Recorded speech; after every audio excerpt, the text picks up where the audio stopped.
Bonjour, ravi de vous revoir. Bienvenue dans le studio des experts. Alors pendant 1 heure, nous allons passer en revue les événements de la semaine écoulée au menu de la crise, des manifs, des injustices, de la franchise, des tentes, des lits de camp et même de la neige. Pour en parler, 2 personnalités politiques bruxelloises et 2 experts.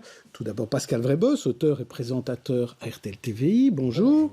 Et à ses côtés Martine Mascalque, auteur de Une journaliste au cœur de l'actu, paru aux éditions Luc Pire, et qui était experte il y a quelques années dans l'émission. Donc c'est un retour aux sources, et elle nous dira quelques mots aussi de sa carrière de journaliste, puisque c'est le sujet de votre livre, Martine. Oui, tout à fait. Bonjour. Alors, nous allons commencer par contre par l'événement de la semaine, je dirais même des dernières semaines, c'est cette crise, un ministre qui claque la porte, des partenaires qui quittent la table, à 1 an des élections, ça s'agite et ça coince au gouvernement bruxellois. Jeudi, les écolos et Groen sont revenus à la table du gouvernement bruxellois avec des propositions. Mais l'attitude des Verts a crispé tous les partis de la majorité. Exemple avec cette prise de position qui datait de la veille. L'Open VLD Guy Van Engel était l'invité de l'émission Versus. Qui, ou bien par le biais de leurs instances de parti ou de leur propre chef, envoient des préavis de grève, ça ne va pas. Hein. Un ministre sert à gérer et à être présent et à essayer de trouver des solutions.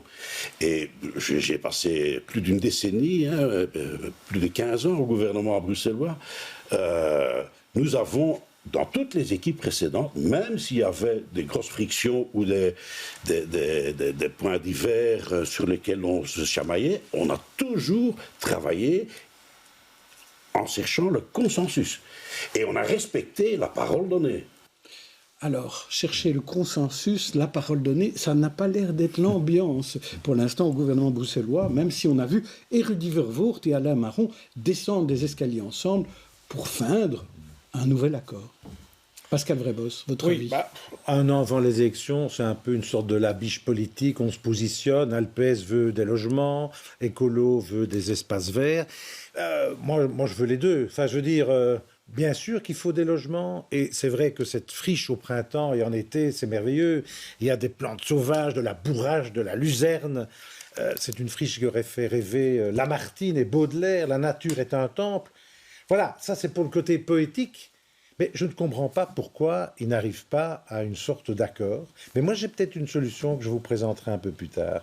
Originale. Quel suspense. Utopique. Bon, on verra ça avec nos 2 invités politiques. Et vous, Martine Mascal, qu'est-ce que ça vous inspire, vous qui avez suivi la politique tout au long de votre carrière, notamment? Oui. Moi, je vous dis qu'il y a clairement, comme Pascal vient de le dire, il y a 2 positions qui s'opposent. Là, on a le PS d'un côté qui veut favoriser, il y a effectivement un problème de logement à Bruxelles, donc favoriser la création de logements. Écolo de l'autre côté qui est dans son rôle, mais qui n'en sort absolument pas et qui veut défendre l'environnement, la friche, la verdure. Et en effet, entre les deux, il doit y avoir un moyen terme, il doit y avoir moyen de s'entendre.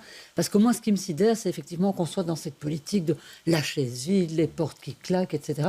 Je pense, je peux me tromper, que le citoyen, à 1 an des élections, ce qu'il attend, c'est pas ça, c'est de voir comment on peut être constructif, comment on peut arriver à des solutions.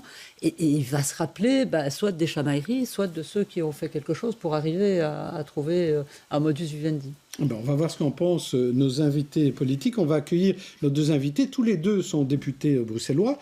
L'une de la majorité partout sur le banc d'Écolo et l'autre dans l'opposition à la région, mais dans la majorité au Parlement de la Fédération Wallonie-Bruxelles. L'une est liégeoise d'origine et bruxelloise d'adoption. L'autre est anderlechtois qu'ils entrent.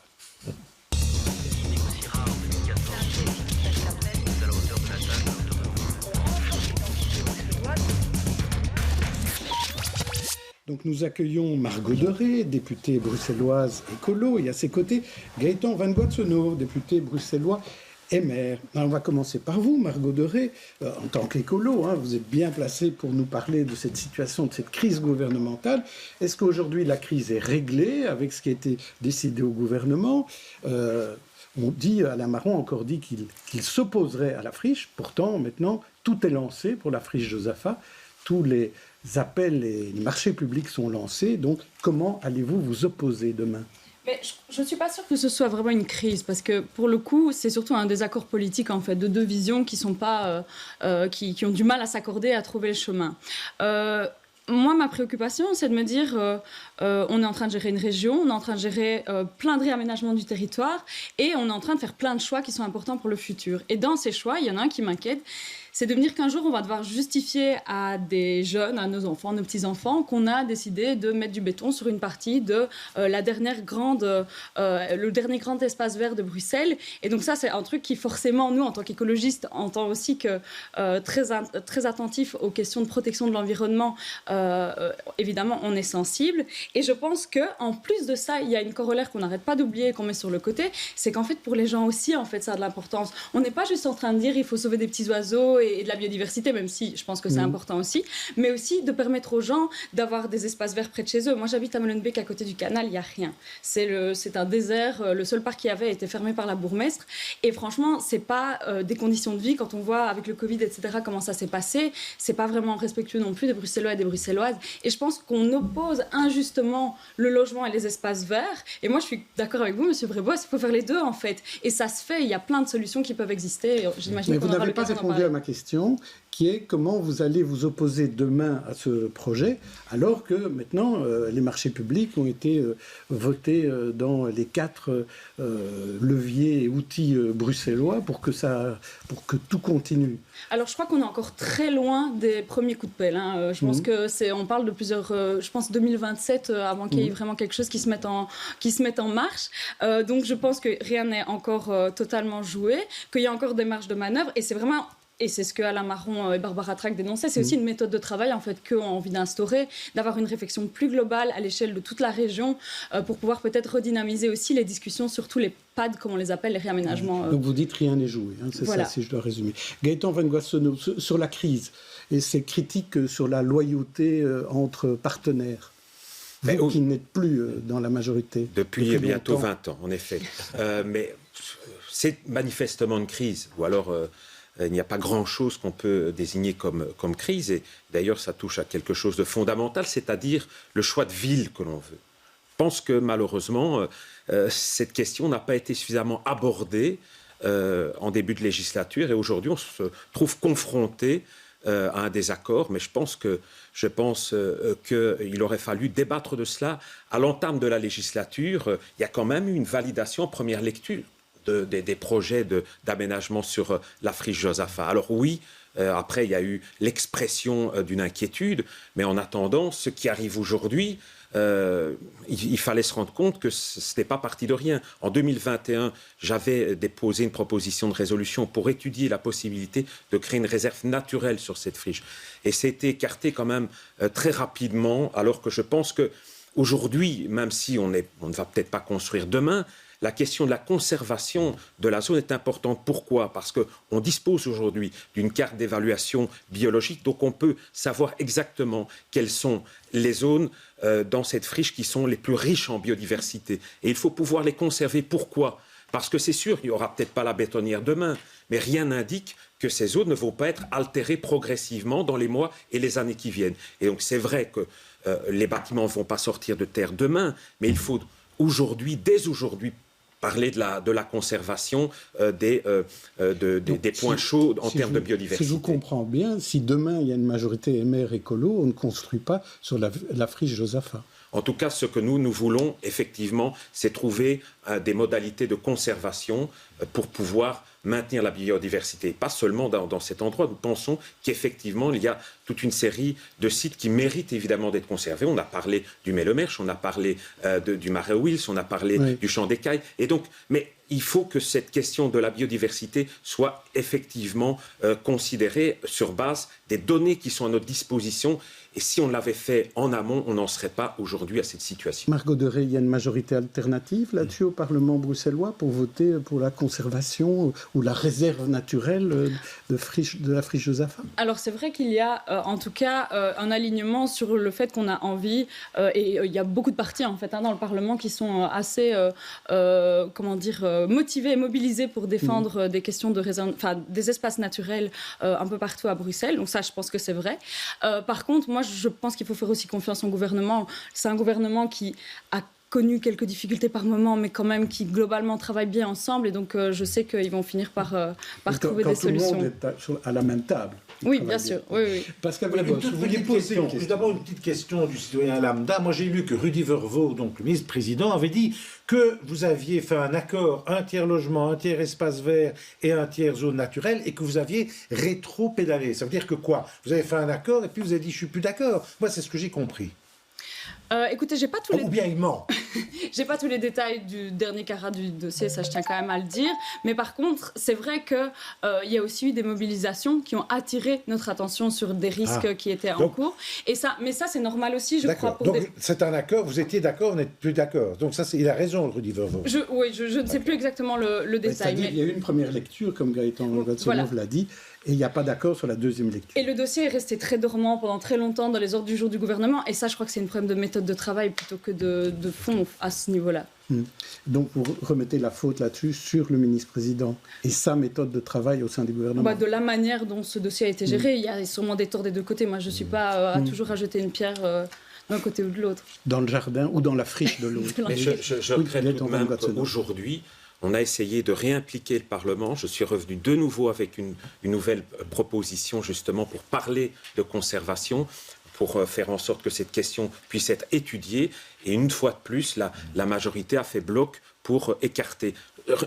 On ne demandait pas quelque chose de fermé, juste d'étudier la possibilité de créer une réserve naturelle. Ça a de nouveau été recalé. Je trouve ça très décevant. Très décevant. Mais pourquoi pas un compromis pour le futur à une majorité absolue, avec un tiers de logements, mais verdurés, une sorte d'éco-quartier qui serait un laboratoire pour le futur. Il y a des architectes comme Vincent Calbeau qui imaginent ça. Pourquoi est-ce que vous ne parvenez pas à faire quelque chose d'utopique? Tout le monde en parlerait. Cette friche serait au centre européen de la diversité biologique, du logement, etc. Qu'est-ce que vous répondez à cette utopie? Mais je vois bien, je suis une fanatique en plus de science-fiction. C'est pas de la science-fiction, justement. Non, mais je vois bien ce que vous voulez dire. Mais ce qu'il y a, c'est qu'il y a beaucoup de projets qui sont un peu partis comme ça, d'intention de faire des choses un peu qui sortaient du lot, etc. Mais à un moment donné, on est dans une région où il y a aussi plein de choses qui ne sont pas faites aujourd'hui. Enfin, on peut parler de logements inoccupés, on peut parler de certains sites qui sont... La friche, on parle de la friche. Mais justement, c'est une région, donc elle est grande, il y a plein d'équilibres à trouver aussi. Et moi, je crois qu'on doit aussi mettre de l'énergie là où ce sera le plus efficace. La crise du logement, elle est aujourd'hui, en fait. Et si on commence... On dit toujours, mais un logement qu'on décide de construire par le public, donc un logement social, par exemple, il y a entre 5 à 10 ans entre la décision et le fait que les logements vont vraiment être accessibles à des personnes. Aujourd'hui, vous avez plus de 50 000 personnes en attente d'un logement social à Bruxelles. Si on attend encore 5 ou 10 ans, je ne sais pas ce qui va advenir. Et donc, je crois que si on veut répondre crise du logement, il y a des réponses qui peuvent exister sur les logements inoccupés, sur des reconversions, etc. Et puis, si on veut répondre enjeux de biodiversité, alors là, on peut travailler sur des enjeux de protection, de création de zones naturelles. Et on le fait, par exemple, dans d'autres régions aussi, comme la Wallonie. Autre crise, autre gouvernement, avec les demandeurs d'asile qui ont été évacués mardi des quais du canal en face du Petit Château. Et 2 jours plus tard, les partis de la Vivaldi se mettaient d'accord pour mieux accueillir les demandeurs d'asile. Reportage en Christophe Pesès et Nicolas Skinart. 700 places dans des containers, un projet d'installation est à l'étude à Campenhout. C'est la mesure la plus concrète annoncée par le gouvernement. Pour augmenter la capacité d'accueil, il compte également sur les communes qui seront soutenues financièrement pour la création de petites structures d'hébergement. L'accent sera mis aussi sur les sorties de centres, afin que les personnes en longue procédure d'asile le quittent. Les départs volontaires pendant la procédure avec un soutien financier seront également favorisés. Ceux qui ont reçu une décision négative seront obligés de le faire dans les 30 jours de la notification. Mais difficile de dire combien de places cela libérera effectivement, ni dans quel délai. On va vraiment accélérer la sortie pour les personnes qui sont là depuis longtemps, mais c'est un travail énorme parce qu'aujourd'hui, on a 34 000 personnes dans nos centres d'accueil et on doit accélérer les procédures de toutes ces personnes. Et vous pensez que ça pourrait créer combien de places et à quelle échéance? Je ne peux pas mettre un chiffre là-dessus. Aucune régularisation collective n'est à l'ordre du jour. Le gouvernement entend intensifier la politique de retour, sur base volontaire, mais aussi de manière coercitive. Ça, c'est vraiment une rupture avec le passé où les personnes recevaient toujours juste un papier pour leur dire vous avez 30 jours pour quitter le pays. Aujourd'hui, on introduit un accompagnement intensif pour voir quelles sont les possibilités ici en Belgique, quelles sont les possibilités de retour et on veut vraiment accompagner des personnes vers un retour volontaire qui est toujours préféré, mais il y a aussi la possibilité de retour forcé pour ceux qui ne travaillent pas, qui ne coopèrent pas avec cet accompagnement. Il faudra du temps pour que toutes ces mesures soient suivies d'effet. Le ministre-président bruxellois Rudy Vervoort estime néanmoins que l'accord fédéral est un pas dans la bonne direction. Il ne suffira pourtant pas à régler la crise de l'accueil. Alors vous êtes tous les deux membres de partis qui sont dans la majorité fédérale. Alors je vais vous demander de mettre vos lunettes bruxelloises et de nous donner votre avis sur cet accord. Gaëtan Van Guatsonneau, avis positif, mitigé ou négatif? Globalement positif, c'est une politique très compliquée. Je sais qu'en la matière, il est facile de critiquer, mais c'est souvent tiré sur le pianiste à mon sens. Je crois qu'il y a quand même quelque chose de relativement équilibré entre le fait de la création de places d'accueil, mais aussi des procédures d'examen plus rapides, comme vient de l'expliquer la secrétaire d'État. Donc je pense que l'accord qui a été dégagé permet à la fois de répondre à cette obligation de ne pas laisser des gens dans la rue, mais aussi évidemment de faire respecter finalement les procédures, surtout quand les personnes ne sont pas jugées comme ayant droit de rester sur le territoire. Donc voilà. Donc entre droit et devoir, il y a effectivement un équilibre qui me paraît satisfaisant. Vous croyez qu'il n'y aura plus personne dans les rues? Non. D'abord, il faut anticiper les circonstances géopolitiques. C'est pas simple. Je pense que ça reste compliqué, mais manifestement, c'est un pas en avant qui est positif, et ça, il faut quand même le souligner. Alors, même question pour Margot Deré, avec ses lunettes bruxelloises. Mais alors, plutôt positif, mitigé? Plutôt positif, et ne fût-ce que parce que j'habitais aussi juste derrière et que j'avais honte tous les matins de passer et de voir des gens qu'on laissait à la rue, surtout par les températures qu'il faisait. Et parce que il s'agit de faire des pas aussi vers les obligations internationales qu'on ne remplissait pas jusqu'à présent. C'est des sujets liés à la dignité humaine. Et à un moment donné, je trouve qu'on renvoie aussi une drôle d'image de manière internationale quand on voit ces images que l'on voit ici à l'écran de gens qui dorment à même le sol. Et moi, il y a juste deux petites choses qui n'ont pas été citées dans le reportage et sur lesquelles j'avais envie d'attirer l'attention, surtout qu'on est la semaine du 8 mars.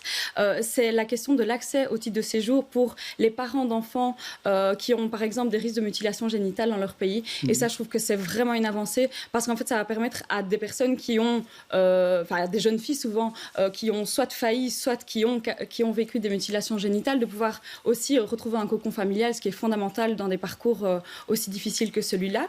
Et alors aussi la question de la protection des femmes dont le titre de séjour dépend de leur mari, parce que c'est quelque chose en migration qu'on remarque souvent, c'est que parfois, il y a des femmes qui sont dans des situations de violence et qui du coup dépendent en fait pour tout leur avenir de devoir rester avec la personne en couple, alors que parfois cette personne a des comportements qui sont violents avec elle. Il y a aussi la protection des mineurs qui est inscrite dans une loi. Et ça c'est aussi un sujet qui m'est cher, c'est le fait de l'enfermement des enfants sera inscrit dans la loi. Donc c'est pas juste une parole. L'interdiction de l'enfermement. L'interdiction, oui. Surtout. Ça sera écrit dans la loi et donc ce sera pas de vain déclaration, ce sera vraiment législatif. Mais pourquoi ça a mis tant de temps pour arriver on sait qu'au sein de ce gouvernement, il y a aussi des avis très divergents, peut-être encore plus qu'au gouvernement bruxellois. Et là, pourtant, on est arrivé à un accord, mais ça a mis du temps. Donc, qui a bloqué dans ce cadre-là? Je pense que ça a mis beaucoup de temps parce que, comme vous le dites, il y a des partis différents, puis il y a aussi deux univers linguistiques quasiment qui sont impliqués, où la réception des questions migratoires en Flandre et dans l'espace francophone est quand même fortement différente. Ça a mis du temps, c'est sûr. Ce qui est quand même positif, c'est que là, on arrive à avancer sur quelque chose. Alors, c'est pas parfait, il y aura sûrement des choses qui devront être ajustées, mais au moins, pour la première fois, on a un signal que je trouve être important de pouvoir se dire, OK, on fait aussi des compromis, mais au moins, ça bouge. Mais cette politique migratoire, ça ne valait pas la peine que les ministres écolos quittent la table du gouvernement fédéral. Apparemment, la friche, ça a l'air plus grave que la politique migratoire. Je ne sais pas il faut faire des hiérarchies. Là, on a demandé un rendez-vous avec De Croo, ce qui est quand même aussi quelque chose d'assez exceptionnel, un rendez-vous spécifique pour parler de ça. Je ne sais pas s'il faut faire des hiérarchies. De toute façon, maintenant, il y a un accord, voilà. C'est ça le principal. Gaëtan Van Guatsonov, comment vous voyez le fonctionnement de cette Vivaldi?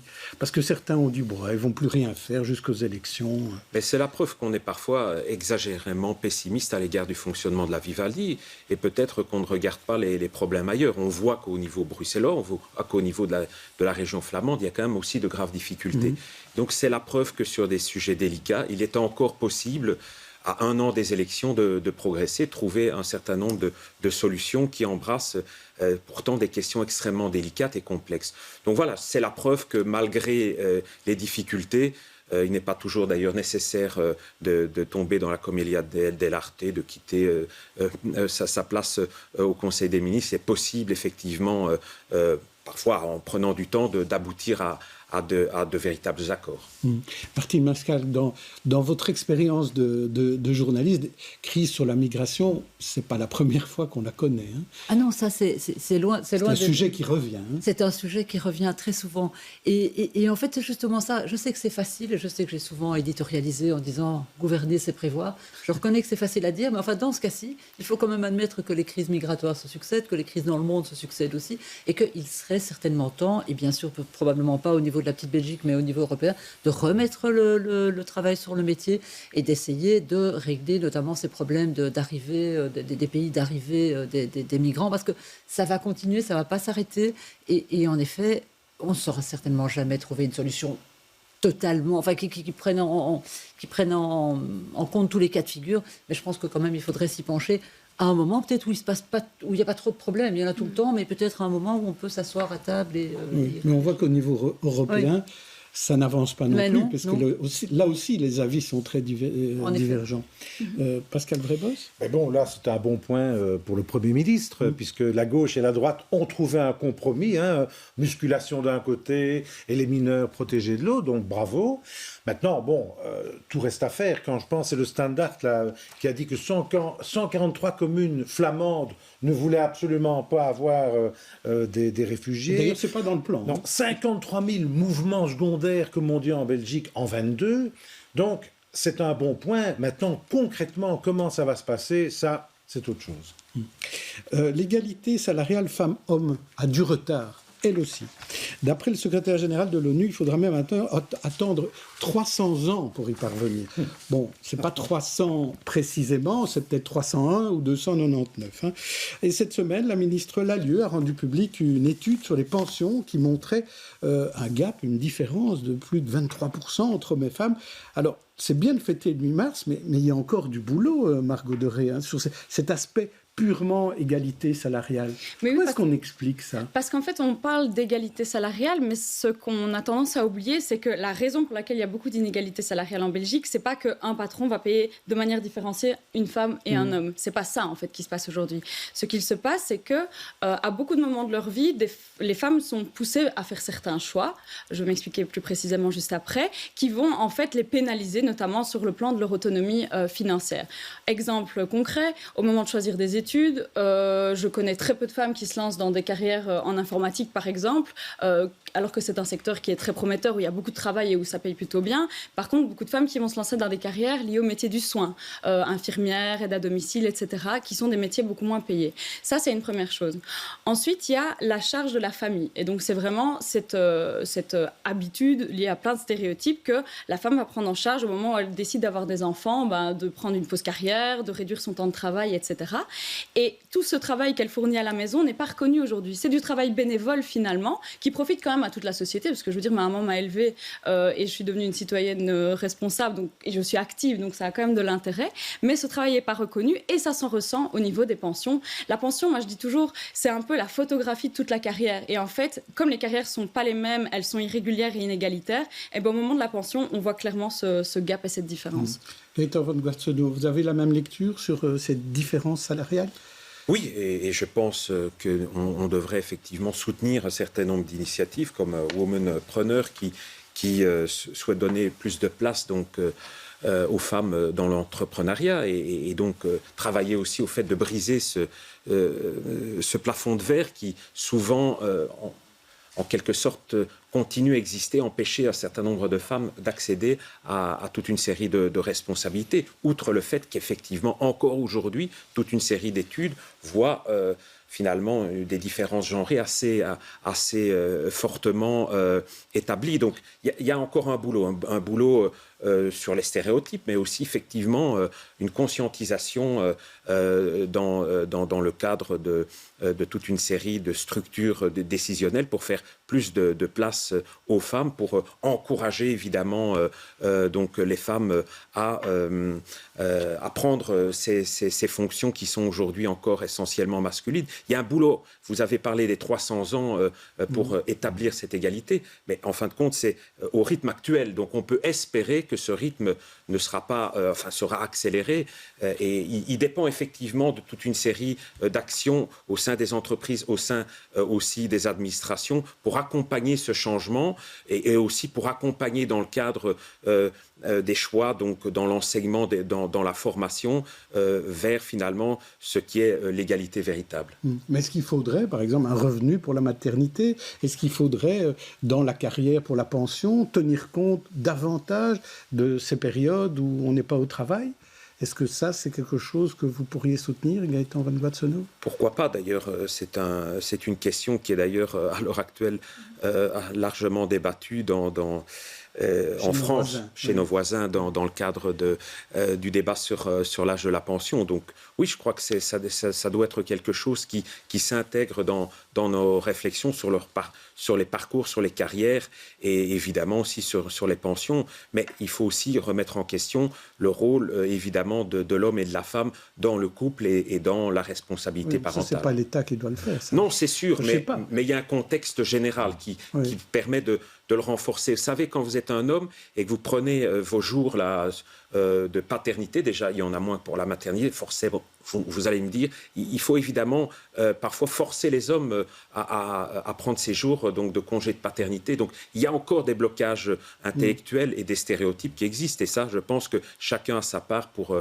en quelque sorte les réduire. Margot Derey, est-ce qu'il y aurait une mesure particulièrement qui pourrait déjà un peu améliorer la situation? Est-ce que vous voyez une mesure précise qui pourrait passer au niveau fédéral? Alors, donc, il y a déjà la prise en compte de ces périodes de diminution de temps de travail pour raison familiale et de congé de parentalité. Cette prise en compte-là, ce serait déjà quelque chose d'intéressant, en effet, qu'elle soit prise en compte dans le calcul de la pension et qu'on considère qu'en fait, quand un des deux parents s'arrête de travailler pour des raisons familiales, eh bien, en fait, ce que gagne l'autre est quelque part un peu réétalonné sur les deux. Ça, ce serait une chose. Et alors, peut-être, parce qu'on disait... la charge domestique, c'est quelque chose du privé et c'est dans le foyer que ça gère. Et ben, par exemple, les places en crèche. Nous, avec Écolo, on milite depuis longtemps pour plus de crèches. On le fait au niveau de la Fédération Wallonie-Bruxelles. On a ouvert beaucoup de places et ça commence à changer. Mais ça, par exemple, ça permet de diminuer fortement la charge qui pèse sur les femmes, puisqu'en général, quand il n'y a pas de crèche, ben, c'est les mamans qui gardent.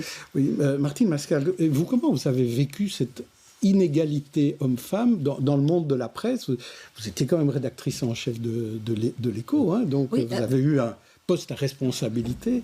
Ben non, comment ça s'est passé? Je ne l'ai pas vécu de manière aussi sensible qu'on pourrait peut-être l'imaginer. Je sais que quand mon directeur général m'a dit « voilà, t'es assise ?» Non, je suis debout, mais enfin soit. C'est toi qui vas devenir rédactrice en chef. La phrase suivante qu'il a prononcée, c'était « Et tu seras la première femme, etc. » Et moi, j'avais pas pensé à ça, je ne m'étais pas visualisée comme ça. Je pense que lui, c'était un peu une plume à son chapeau, en plus de m'avoir nommée, voilà, j'espère, sur quelques compétences. Ouais.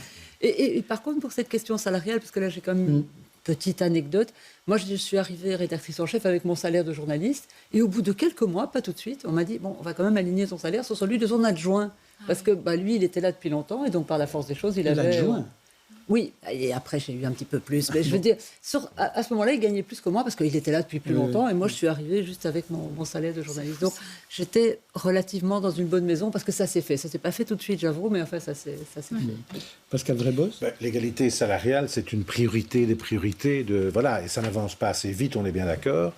D'abord, cette journée internationale des droits de la femme, moi je trouve ça ridicule. Une journée, non, ça devrait être tous les jours. L'égalité salariale... Mais ça se souvent ce qu'on dit quand on ne veut rien faire. Hein, on dit la Saint-Valentin, par exemple, ça devrait être toute l'année, offrir des cadeaux. La Saint-Valentin, ça c'est commercial. Non, ici, je veux dire, il y a des priorités à tout niveau. Quand on voit dans le monde, nous on vit dans un paradis ici, quoi qu'on en dise, hein, quand vous voyez dans le monde comment les femmes sont traitées, empoisonnées, excisées, on leur interdit toute une série de choses, il faut bien vous dire que nous sommes dans une sorte de paradis où, bien sûr, il faut que ça aille plus vite. Mais cette journée, elle doit être planétaire. Alors j'imagine que quand le secrétaire d'État a dit 3 siècles, il pensait à la Terre entière. Oui, parce que j'espère que nous, ce sera dans les années qui viennent. Quoi. Il y a urgence. Oui. Juste une petite réaction sur cette journée du 8 mars. Ça suffit, une journée dans l'année ? Écoutez, moi je crois que c'est important pour marquer les esprits de ceux qui sont peut-être moins favorables à vouloir entendre parler de ces questions-là au quotidien. Après, je crois que ça n'empêche pas toutes les personnes mobilisées sur ces questions de faire du travail, tout simplement. On a, pour les premières fois, des ministres et des secrétaires d'État à l'égalité des chances, à l'égalité des genres. On a quand même beaucoup d'associations aussi qui travaillent sur ces questions. Et donc moi, j'ai l'impression que le contexte est favorable, en tout cas, à obtenir à nouveau des avancées, comme on a eu un peu dans les années 70 sur tout ce qui est droits sexuels et droits de santé. Et donc là, on est un peu dans la phase d'après sur... voilà, exactement. Alors, je vous propose à présent, dans les têtes d'affiche, une galerie de portraits de personnalités qui ont fait l'actu de la semaine. Alors, à vous de choisir, Margot Doré, Gaëtan Van Guatsonov, celui ou celle qui vous inspire, en bien ou en mal. Et on commence par vous, Margot Doré. Je vous propose tout d'abord Nafi Thiam, nouvelle recordwoman mondiale du pentathlon, Philippe Geluck, dont le chat déambule à présent au Parc Royal et dont une statue a été achetée par le Parlement bruxellois, ou Sophie Dutordoir, prolongée à la tête de la SNCB. Ah, et là, je vois aussi Olivier Van de Castel, dont on espère la libération. Peut-être que ça se fera encore pendant ce week-end, qui sait. Margot Doré, qui choisissez-vous ? Alors, la dernière fois que j'ai dû faire un exercice similaire, j'avais choisi Olivier Van de Castel. Et donc, pour un petit peu varier, je vais me tourner vers le sport. Oui. Et vers notre grande Nafi qui a encore performé. Parce que je trouve que c'est un modèle intéressant et chouette aussi pour notre jeunesse, qu'elle a vraiment... je ne sais pas comment le dire autrement, mais elle a vraiment plié le game, comme on dit, de notre réputation aussi à l'international, et que c'est un chouette message pour les jeunes filles, pour qui le sport est vraiment un vecteur d'émancipation, et donc vraiment beaucoup de fierté vis-à-vis d'elle. Et vous, Gaëtan Van Guatsonov, je vous en propose 4 autres. Lucas Dont, le réalisateur de Close, qui a triomphé au Magritte, après avoir triomphé déjà pour son précédent film. Cécile Gaure, la secrétaire d'État à la région, honorée pour son centenaire. Mallory Gapsi, le top chef couronné d'une étoile à Paris. Ou Jacques Van Offelen, l'ancien bourgmestre libéral d'Uccle, soupçonné d'avoir espionné au profit de la Pologne communiste. Alors, qui choisissez-vous ? Je vais faire sobre, je vais choisir Lucas Dont. Oui. Parce que voilà, c'est un artiste qui fait rayonner la Belgique, qui manifestement a énormément de talent et qui montre évidemment que notre pays est un pays de créativité. Monsieur Vrebos en sait quelque chose. Et donc, voilà, c'est bien que nous soyons une terre de cinéma, une terre de cinéma aussi qui s'exporte. Mmh. Et on verra pendant les Oscars si quelque chose peut se faire. Alors, 5 infos de la semaine, laquelle vous a ravi, vous a énervé. Et pourquoi ? Je vous propose ces prolongations de centrales nucléaires pour éviter tout blackout, l'alerte attentat dans le métro qui a fait paniquer les réseaux sociaux, le scandale du versement de pensions supplémentaires à la Chambre, 3000 tracteurs flamands à Bruxelles contre le plan azote du gouvernement flamand, ou la situation de l'Union qui additionne défaite nulle ou victoire de raccro, et toute une nuit à Berlin à attendre un avion avant de rentrer à Bruxelles. Alors, que choisissez-vous ? On va commencer par vous, Gaëtan Van Guatsonov. Ce qui m'énerve le plus, c'est cette histoire de supplément de pension. On n'avait vraiment pas besoin de ça. Je pense qu'une fois de plus, ça jette le discrédit. Moi, je n'imaginais même pas qu'un processus pareil pouvait être possible. Voilà, c'est vraiment extrêmement malheureux. Alors effectivement, les déboires de l'Union Saint-Gilloise me peinent, mais franchement, ça c'est attentatoire. Vous n'êtes pas objectif. C'est attentatoire à l'image, encore une fois, de notre démocratie. Et Dieu sait que les démocraties à l'heure actuelle deviennent denrées rares sur le globe. Et vous, Margot Doré, que choisissez-vous? Alors, moi, c'est l'alerte attentat parce que c'est ce qui m'a généré le plus de messages. J'ai reçu vraiment beaucoup de messages de personnes qui m'ont demandé s'il se passait quelque chose.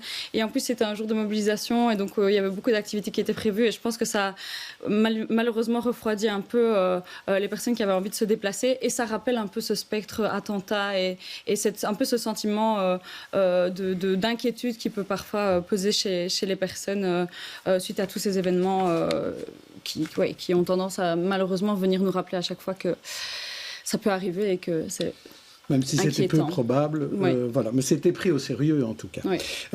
J'ajouterais peut-être, je vais vous demander à tous les deux votre avis sur cette interdiction de TikTok chez les agents du fédéral, la Fédération Wallonie-Bruxelles, en Flandre, etc.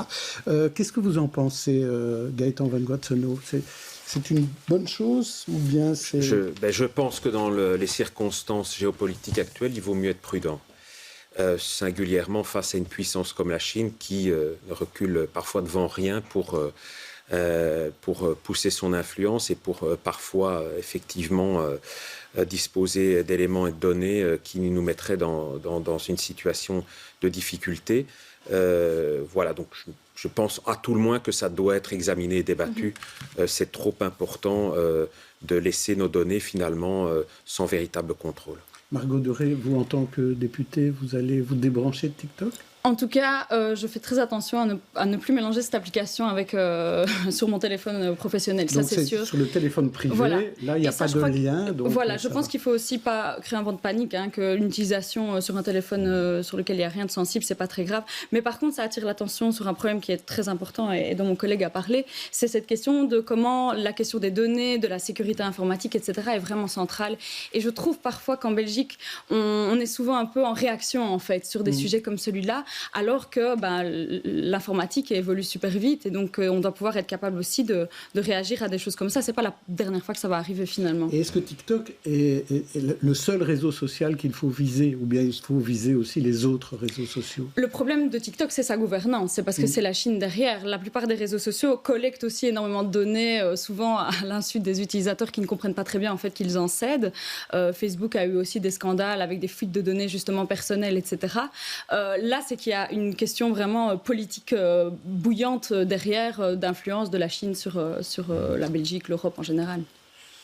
Oui, dans les filets du net, nous sommes espionnés en permanence, dans une servitude volontaire d'ailleurs. Alors là maintenant, c'est la Chine. Alors là, évidemment, on va essayer que la Chine ne nous espionne pas encore davantage, mais on est rentré anthropologiquement dans une autre période. Et alors la Chine, là, on réagit, mais il y a d'autres puissances, il y a les États-Unis, on oublie les États-Unis. On sait ce qu'on fait, on dit par exemple au téléphone un truc et un quart d'heure après, vous avez une pub.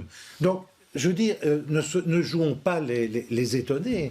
Nous sommes dans cette époque-là et c'est vrai qu'il faudrait s'en occuper sérieusement. Comment point de vue européen, point de vue plus mondial, c'est pas la petite Belgique qui va aller faire la loi dans les fils du net. Il faut aussi arrêter les réseaux sociaux, c'est aussi une solution. Vous qui aimez bien les solutions utopiques. Oui, enfin, donc, je pense qu'il y en a d'autres, mais les réseaux sociaux, on ne peut pas arrêter. Je veux dire, c'est le genre de choses qu'on ne peut pas arrêter. Maintenant, comment faire voilà, ça, c'est autre chose. C'est clair que ce n'est pas une servitude volontaire, parce que si vous excluez des réseaux sociaux, vous n'existez plus singulièrement dans nos métiers. Oui.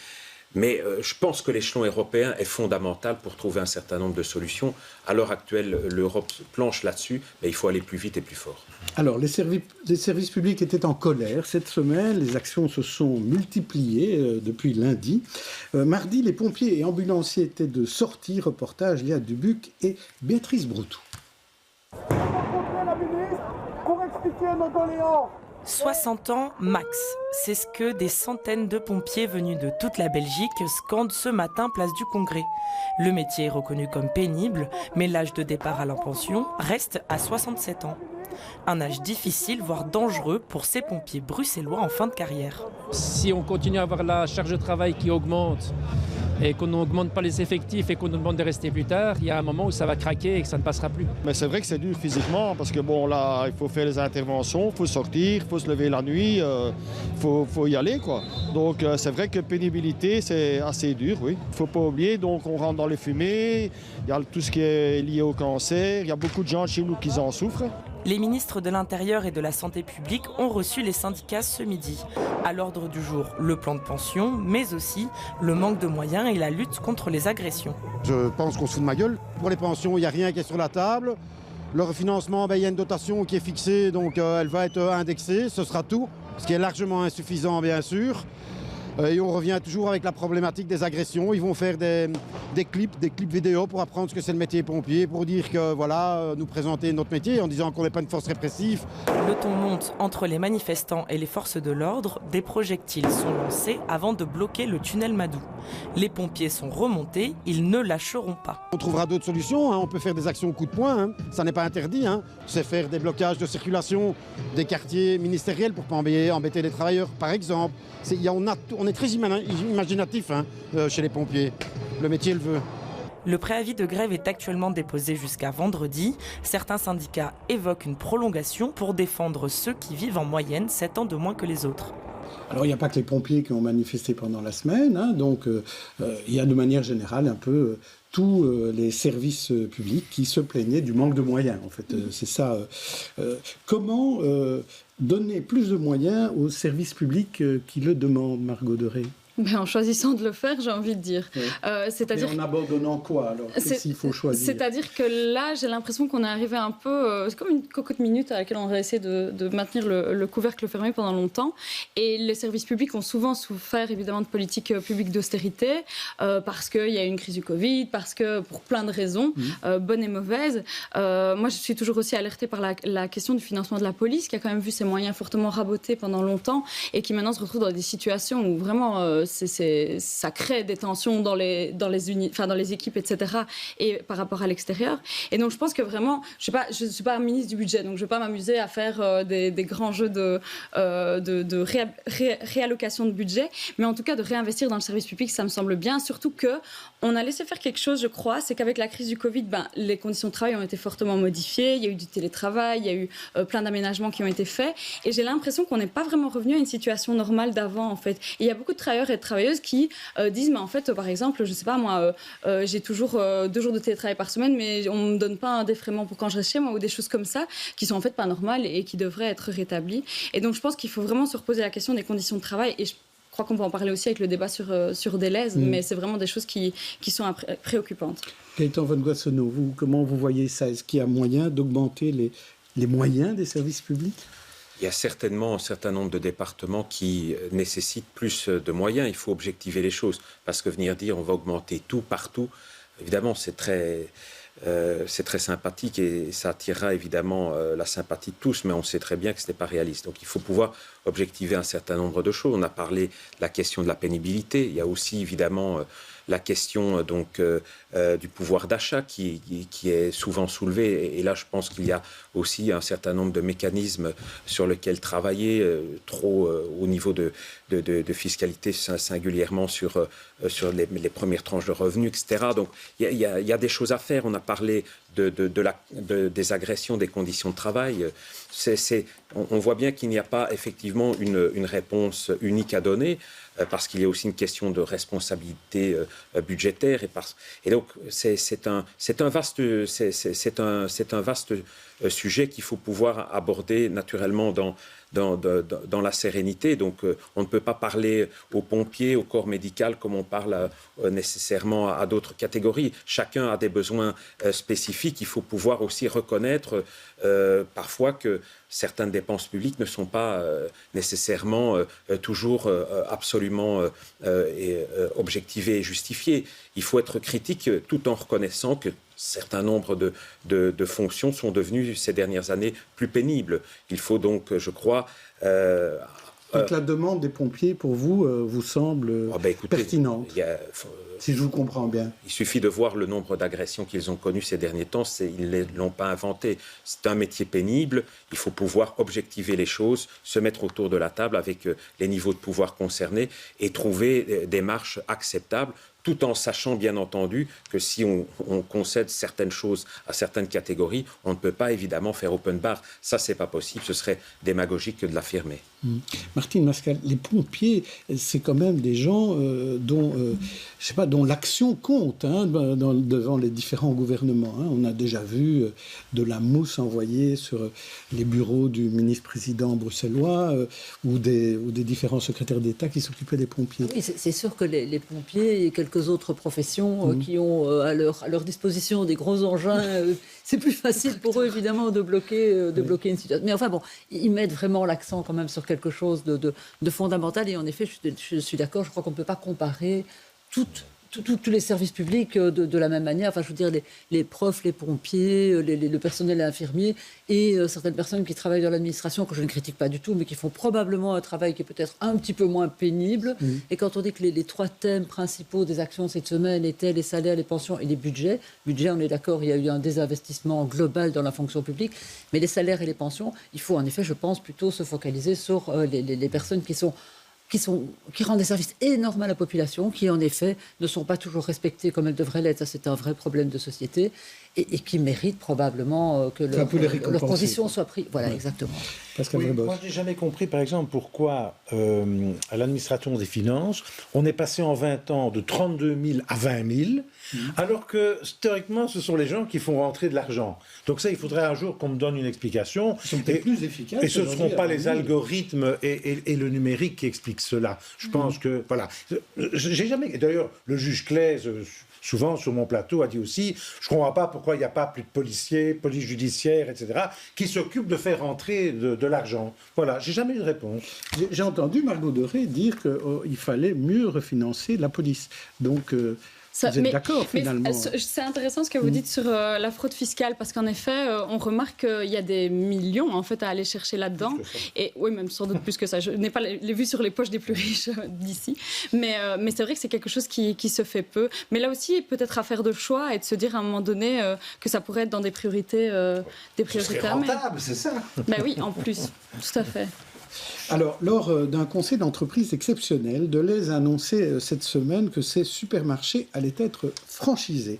Ça concerne 22 magasins à Bruxelles, et après Mesdac qui avait cédé ses magasins aux franchisés d'Intermarché, on a l'impression qu'on est en train de changer de modèle dans la grande distribution. Vous vouliez en parler, Margot Doré? C'est cette question, finalement, un magasin sous franchise, pour le consommateur, c'est un peu la même chose qu'un magasin qui n'est pas sous franchise. Mais par contre, pour les gens qui y travaillent, ça peut peut-être être différent. C'est clair que pour les gens qui y travaillent, ce sont des conditions tout à fait différentes. Je l'ai vu dans beaucoup de magasins que je fréquente où justement cette gérance a changé. Et on voit que les horaires deviennent variables, par exemple, et on se met à pas savoir d'une semaine à l'autre quand on va travailler, etc. On remarque que le salaire diminue souvent, que on fait des heures le soir et les week-ends et qu'elles n'ont plus un salaire plus élevé, enfin une prime pour ces créneaux-là. Qu'il y a beaucoup plus de jobistes aussi qui sont employés. Donc je sais que les jobistes, ça coûte moins cher et on est toujours très heureux de mettre des jeunes à l'emploi quand ils sont encore aux études. Mais en fait, ça prend aussi la place d'autres travailleurs et travailleuses qui se retrouvent en général peu qualifiés, un peu sur le bord de la route, à pas savoir que faire. Vous êtes contre les franchises ? Donc ce système-là, en tout cas, pour moi, c'est Deleuze qui clairement essaie de contourner des mécanismes justement qui garantissent les droits des travailleurs et des travailleuses en se disant, mais en fait, on ne sera plus soumis à avoir de la représentation syndicale, on sera plus soumis à certaines règles en fait en tant que grand groupe, et donc ça leur est profitable. Et on a vu quand même en tout cas une dégradation aussi dans les magasins qui sont franchisés. Alors il y en a certains qui sont bien gérés par des gérants très très bien, mais il y a aussi des catastrophes. Il y en a qui changent de gérance tout le temps parce que ça se passe très mal et à chaque fois c'est des emplois perdus. Gaëtan Van Guatsonov, est-ce qu'une entreprise comme Deleuze a le droit de dire à un moment donné, moi je change de stratégie parce que je veux que les bénéfices soient meilleurs ou que ce soit mieux géré? Le droit sans doute. Voilà, ils sont confrontés forcément à concurrence très rude à l'heure actuelle. Les modes de consommation évoluent. Maintenant, effectivement, le fait qu'il y ait des inquiétudes légitimes de la part du personnel, on peut le comprendre. On l'a dit, donc les barèmes maximaux chez les franchisés sont moins élevés. Et donc, on a entendu par contre Deleuze dire qu'il n'y aurait pas d'impact ni sur l'emploi ni sur les salaires. J'ai entendu... C'est une promesse de celui qui vend. Et donc j'entends aussi que le ministre fédéral allait suivre ce dossier pour s'assurer que les promesses n'étaient pas une façon d'atténuer les inquiétudes, le temps finalement d'appliquer cette réforme. Voilà, il faut maintenant, je pense, la chose la plus urgente, c'est de se pencher sur le sort des travailleurs et de demander des garanties fermes et claires de la part de Deleuze. Est-ce qu'on ne va pas vers un monde où la grande distribution sera faite de franchisés, parce que finalement, ces grandes marques comme Deleuze ou Intermarché ou d'autres se disent, moi mon métier, c'est pas de gérer des supermarchés, mais c'est plutôt de m'occuper des produits, de les acheter au mieux et de les faire vendre au mieux. Est-ce que c'est pas juste un changement comme ça existait dans plein d'autres métiers, hein. On a vu la digitalisation et d'autres. Et de la même manière qu'on est passé à la base à des petites unités qui vendaient dans des commerces de proximité à des énormes chaînes. Moi, ce modèle-là, j'ai du mal à y croire parce que c'est un peu imiter les commerces de proximité sans jouer le jeu de bien rémunérer toute la chaîne, par exemple, etc. Donc, je veux dire, à ce niveau-là, je crois qu'il faut vraiment des balises. Et de la même manière qu'on a construit, qu'on a obtenu des acquis sociaux pour les travailleurs des grands groupes, là, il faut aussi réfléchir dans le cadre de cette multiplication des franchises, parce que je crois que vous avez raison, ça va se multiplier, à comment on va pouvoir encadrer ça pour qu'il y ait aussi de la concertation et de la protection des travailleurs. Martine Mascal, dans votre carrière économique, de journaliste économique, vous avez connu aussi ça, ces changements de stratégie des grandes entreprises. Oui, on a beaucoup observé ça. Et ce qu'on a observé, et ici, il n'est pas exclu que ce soit en partie lié aussi à cette problématique des centres de décision qui quittent la Belgique. Deleuze a été repris par Ahold en 2016, si je ne me trompe pas. Oui. Par un groupe hollandais, exactement. Et ce groupe n'est pas implanté en Belgique, n'a pas implanté pour son siège social, n'a pas d'affinité particulière avec la Belgique. C'est pas eux qui étaient des épiciers de village au siècle dernier. Et donc, ils n'ont pas cette empathie peut-être par rapport à l'entreprise. Et ça, on le savait. Et ça, c'est quelque chose qu'on a découvert en Belgique comme un coup de tonnerre, si vous vous souvenez bien, avec Renault. Oui. Tout à coup, on dit c'est le groupe français, on ferme en Belgique et point final. Et donc, on s'est rendu compte qu'il manque quelque chose quand on n'a pas de centre de décision dans le pays. Alors, on est un petit pays, on ne peut pas avoir toutes les entreprises qui ont leur centre de décision ici, mais à chaque fois, on y perd quelque chose. Et je pense que dans ce cas-ci, peut-être certaines erreurs de communication aussi de Deleuze peuvent être liées à ce problème. Quand on dit il faut trouver 128 repreneurs, ou enfin en tout cas franchisés. Ça va marcher. Pour les franchises, ou même si on prend des master franchises, disons une centaine, je ne vois pas très bien comment ça va être possible, alors qu'Intermarché est en train de faire la même chose, alors que toutes les grandes chaînes ont franchisé à tout va déjà. Deleuze l'a fait, Carrefour l'a fait, etc. Il y a déjà plein de petits commerces où je suis d'accord, ça n'a pas la saveur d'un vrai commerce de proximité, mais il y a déjà tout un tas de petites entités qui appartiennent à des grandes chaînes. Donc je ne vois pas très bien comment, tout simplement, on va pouvoir faire ce qu'on a dit. Pascal Rebos, pour conclure, j'ai envie de dire que les Hollandais étaient au pouvoir, parce que récemment, d'ailleurs, si vous perdez votre ticket de parking, vous avez une amende de 20 €. Enfin, c'était vraiment une nouveauté, ça. Et donc, le franchiseur, ici, est le grand gagnant, puisque de toute façon, il va avoir une marge sur le produit et sur le chiffre d'affaires. Maintenant, va-t-il les trouver? Ça, c'est autre chose. Et puis, peut-être que quand même, les syndicats ont fait preuve peut-être d'un manque de malléabilité, parce que c'est vrai que peut-être qu'un grand magasin devrait parfois être ouvert jusqu'à 23 h et parfois le week-end. Et moi, on me dit en tout cas que c'était très compliqué d'être malléable chez Deleuze. Je ne sais pas si c'est vrai. Mais voilà, donc je veux dire, il y a, comme on dit, à boire et à manger. Mais en tout cas, je comprends que les travailleurs qui travaillent pour l'instant chez Deleuze soient inquiets, parce que les promesses d'un vendeur qui dit on ne touchera pas au salaire, moi, j'avoue, ça, j'y crois pas. Et on termine à présent avec nos coups de cœur.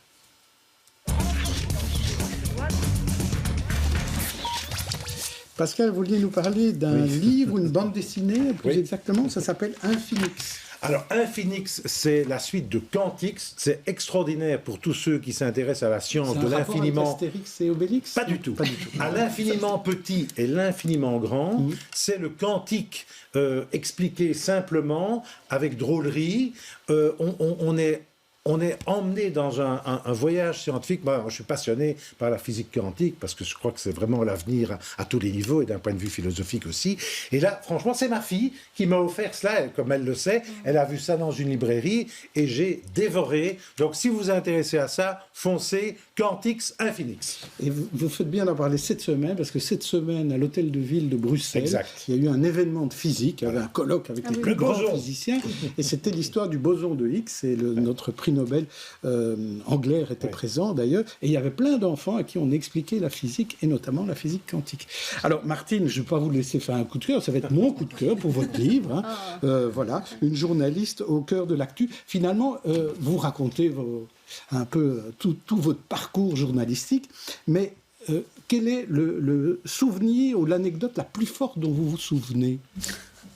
Je pense que les anecdotes les plus fortes que j'ai, c'est certainement à mes débuts, où je découvrais tout avec la bouche ouverte. Avec une grande candeur. Hein. Et avec une grande candeur, oui, je dois l'avouer. Alors peut-être qu'une des anecdotes les plus fortes, c'est que quand je travaillais dans un magazine qui s'appelait Dimanche Presse, on était imprimé à Nivelles, on se trouvait là dans une imprimerie qui était à une centaine de mètres du Colruyt de Nivelles où a eu lieu l'agression attribuée aux tueurs du Brabant. La bande de Nivelles. Oui, voilà, que les Flamands appellent d'ailleurs de Ben van Nevel, donc voilà. Et un des gendarmes qui était intervenu sur les lieux a été tué, et l'autre a fait le mort, et donc il a pu être sauvé, et il était à l'hôpital. Et un des journalistes qui travaillait avec nous a dit, je vais aller voir à l'hôpital, et il est arrivé jusque dans la chambre du gars. C'est pour vous dire comment on était franchement à une époque où on était totalement... innocent et pas du tout préparé à ce qui nous tombait. Vous avez quitté le journalisme maintenant, vous regrettez ? Je pense que je l'ai regretté tous les jours. Alors donc, je rappelle, donc c'est une journaliste au cœur de l'actu, et c'est paru aux éditions Luc Pier. Quelque chose à faire ce week-end, Margot Deré, à conseiller ? Pas ce week-end, un tout petit peu plus tard, j'ai le droit. Allez-y. Donc il y a la toute première projection en Belgique d'un documentaire qui est aussi le premier à traiter d'endométriose. C'est le 28 mars au cinéma Palace dans le centre. Et donc l'endométriose, c'est une maladie qui est très peu connue, mais qui touche pourtant plus d'une femme sur 10, qui constitue des douleurs énormes, qui les empêchent d'aller à l'école parfois, de travailler parfois. Donc c'est vraiment une maladie très peu étudiée aussi et très peu documentée. Et donc voilà, première projection pour voir un peu le vécu des femmes qui ont été atteintes de cette maladie. Alors une balade à Anderlecht, Gaëtan Van Wasseno ? Je vous conseille, si vous voulez adopter un animal, de vous adresser au refuge. Je suis président de VWED, donc je sais de quoi je parle. Il y a beaucoup d'animaux qui vous attendent, qui ont beaucoup d'amour à donner, et je pense qu'ils le méritent parce qu'ils ont été maltraités. Les refuges sont souvent submergés, donc si on peut faire quelque chose pour eux, pas toujours adopter, leur apporter un certain nombre de vivres, d'autres soutiens, n'hésitez pas. Donc soit aider l'association, soit adopter. Merci à tous en tout cas, et on se retrouve la semaine prochaine pour une autre édition des Experts. Au revoir.